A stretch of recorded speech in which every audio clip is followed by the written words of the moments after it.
नमस्कार दोस्तों, मैं नरेंद्र आपका एनके अकेडमी में स्वागत करता हूं।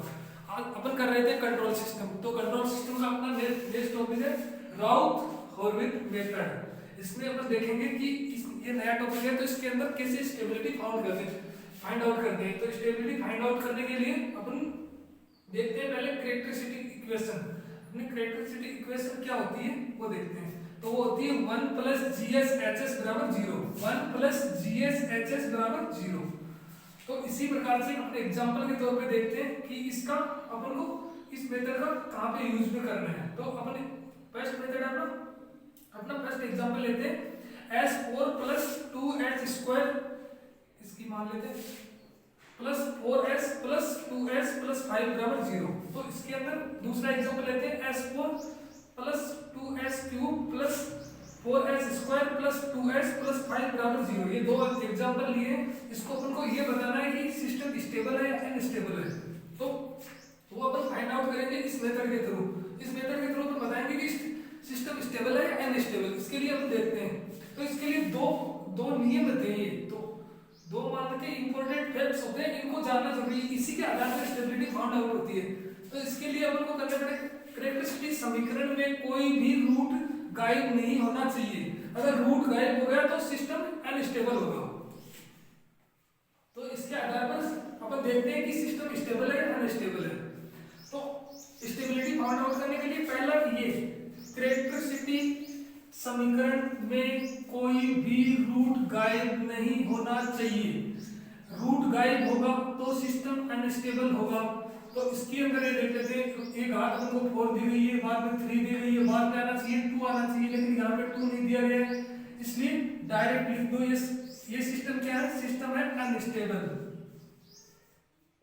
ये सिस्टम हो गया अनस्टेबल। ये फर्स्ट एग्जांपल का आंसर हो गया, मान लेते हैं इसका सॉल्यूशन हो गया। ये सिस्टम हो गया अनस्टेबल। अब देखते हैं दूसरा इसके अंदर s की घात 4 है, बाद में s की घात 3 है, बाद में 2 है, बाद में 1 है और बाद में 0 है।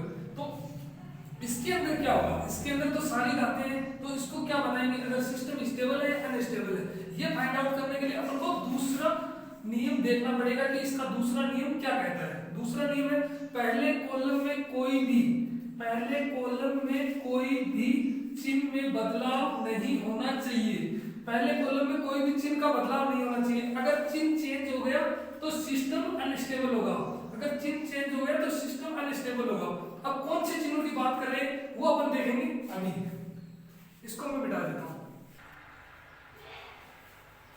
देखो एक एग्जांपल अपना दूसरा था। दूसरा एग्जांपल क्या कह रहा था?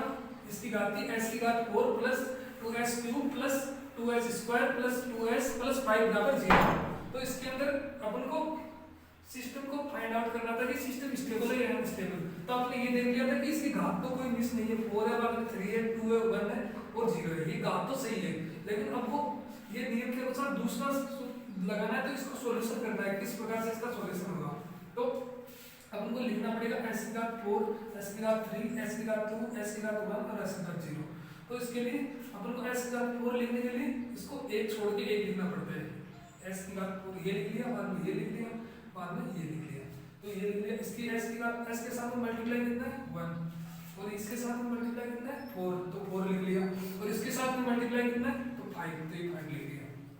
बाद में 3 का लिखते हैं, इसका सेकंड का लिखते हैं s की घात 3 का, तो इसके अंदर 2 लिख लिया, बाद में लिख लिया, एक छोड़ के एक लिखना, तो ये छोड़ दिया और ये लिख लिया, 2 लिख लिया और आगे में कुछ है नहीं, तो ये नहीं लिखते हैं। ये तक हो गया, तो ये 2 हो गया। अब इसका सॉल्यूशन करते हैं। सॉल्यूशन किस प्रकार करते हैं? तो सॉल्यूशन करने के लिए पहले तो इससे मल्टीप्लाई करते हैं, यानी 2 × 4, 2 × 4 कितने होते हैं 8, तो 8 लिख लिया।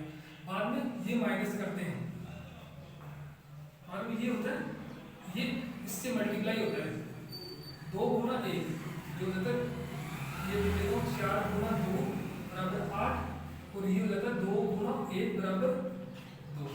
तो 8 में से 2 गए, ये 8 में से 2 माइनस कर दिए और बटे में ये इसका भाग कर जाता है 2 का। तो ये हो गया, इसमें से हो गए 4, 8 में से 2 गए 6 के अंदर 2 का भाग दिया तो कितने आएंगे 3 आ जाएगा इसका आंसर। नेक्स्ट करते हैं इसका नेक्स्ट सॉल्यूशन। नेक्स्ट का अंदर करते हैं वही पहले वाला सिस्टम चलता रहता है। इसके साथ में मल्टीप्लाई करना है। इसके साथ में मल्टीप्लाई किया तो कितना आएगा 2 × 5 बराबर 10 और ये इसका भाग देना है, आगे भी कुछ है नहीं तो इसका भाग देना, तो कितने आ गए 2 से 2 कैंसिल 5 आ गए। आगे देखते हैं, आगे इसी प्रकार से इनका कोई रोल नहीं रहता, इनको बिठा देता हूँ।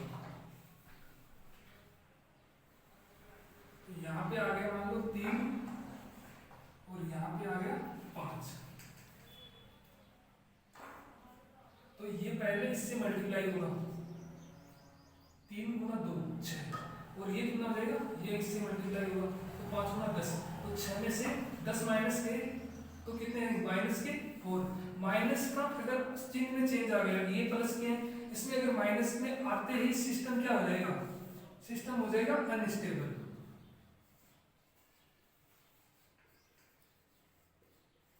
आगे सॉल्यूशन करना ही नहीं है, अगर माइनस का निशान दिख गया तो सिस्टम होगा अनस्टेबल। अगर यहाँ पे इस कॉलम के अंदर सारे निशान प्लस के होते, ऐसे करके प्लस के, तो सिस्टम क्या होता है, सिस्टम होता है स्टेबल। अगर एक भी चिन्ह, अगर मान लो कि एक भी चिन्ह यहाँ पे अगर माइनस का आ गया, ये माइनस का आ गया, तो सिस्टम हो जाएगा अनस्टेबल। यही रहता है इसका सेकंड नियम। सेकंड नियम इसी के अनुसार होता है। पहले तो पहला नियम तो रहता है कि इसकी घात मिस नहीं होनी चाहिए, घात मिस होगी तो सिस्टम अनस्टेबल होगा। और दूसरा होता है अगर इसे प्लस के निशान है, अगर प्लस के निशान नहीं होकर एक भी माइनस का आ गया तो सिस्टम हो जाएगा अनस्टेबल। थैंक यू दोस्तों। ये देखते हैं कंट्रोल सिस्टम का ये लास्ट टॉपिक है, ये छोटा सा टॉपिक है, हम देख लेते हैं।